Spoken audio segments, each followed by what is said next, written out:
अच्छा, मैं कलकत्ता आ चुका हूँ, काफ़ी देर का आ चुका हूँ वैसे तो, लेकिन अभी बस में बैठा था और मेरे फ़ोन की बैटरी पता नहीं क्यों चार्ज नहीं होती।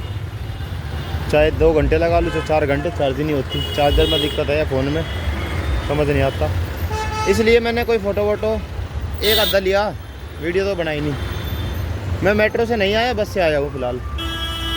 अभी मैं बिल्कुल खड़ा हूँ अलीपुर जेल म्यूज़ियम के पास। एक तरीके से ये मेरी यात्रा का मुख्य एक बिंदु है जहाँ मुझे आना था।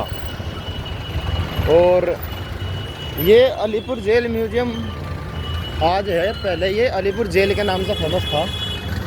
और इसी जेल में जो श्री अरविंदो थे, जिन्हें हम अरविंद घोष के नाम से इतिहास में जानते हैं, आधुनिक इतिहास में, जिनका 1907 में जब कांग्रेस का सूरत में विभाजन हुआ था, 2 विचारधारा में वो अलग हो गई थी, तो उसमें उनका बहुत बड़ा योगदान था, है और रहेगा। लेकिन उसे इतिहास लिखने वालों ने या फिर इतिहास के ऊपर रिसर्च करने वालों ने उतना ज़्यादा ध्यान से नहीं देखा जितना देखना चाहिए था, या फिर उतना ध्यान नहीं दिया जितना देना चाहिए था। कोई बात नहीं, होता है ऐसा। तो अब पता नहीं अंदर कैमरा अलाउ है या नहीं, मतलब रिकॉर्डिंग करनी, देखते हैं। और ईडन गार्डन भी देख लिया मैंने। और एक ख़ास बात ये है,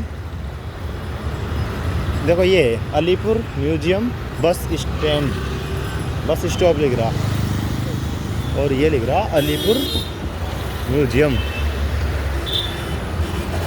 इसके बिल्कुल सामने बाबा साहेब अम्बेडकर कॉलोनी भी है। तो ये है, देखो अलीपुर जेल जो पहले होती थी, अलीपुर जेल देखो लिख भी रहा AD 1906, यानी 1906 ईस्वी अलीपुर म्यूज़ियम बना दिया। अब ये जेल पहले थी, और इसी जेल के अंदर 1908 से 1909 तक, शायद 4 या 5 अप्रैल 1908 से लेके 4 या 5 अप्रैल 1908-9 तक, या फिर 5 मई से 5 मई तक, 8-9, 1 साल तक रखा गया उन्हें जेल में। फिर उसके बाद वो लगभग 1 साल बाद वहाँ चले गए थे पौंडीचेरी, हमेशा के लिए। पौंडीचेरी से मैं अभी आया हूँ, होके अभी आया। अभी अंदर चलता हूँ, कैमरा ऑफ करता हूँ, एक आधा फ़ोटो लेता हूँ, ऑन करने की परमिशन हुई तो देखता हूँ। Okay, bye. और एक बात और, कोलकाता के अंदर मैं जानबूझ के खड़गपुर उतर गया था, ताकि हावड़ा तक मैं दूसरी ट्रेन से जा सकूं। और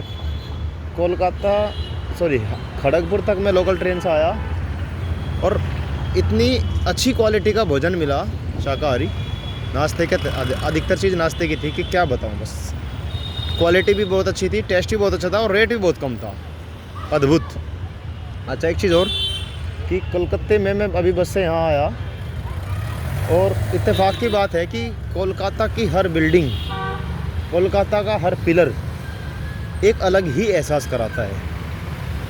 प्रत्येक बिल्डिंग ऐसा लगता है जैसे अंग्रेज़ों ने बनवाई हो या बनाई हो। पुरानी और वास्तविक विरासत है। मतलब मैं चेन्नई गया, वहाँ भी मुझे इतनी ज़्यादा नहीं दिखी, और दिल्ली में भी उतनी ज़्यादा नहीं है। दिल्ली तो क्या है, दिल्ली अभी तो राजधानी बनी हुआ, 1911 के बाद डिक्लेयर की थी, 1927 के बाद निर्माण कार्य शुरू हुआ वहाँ।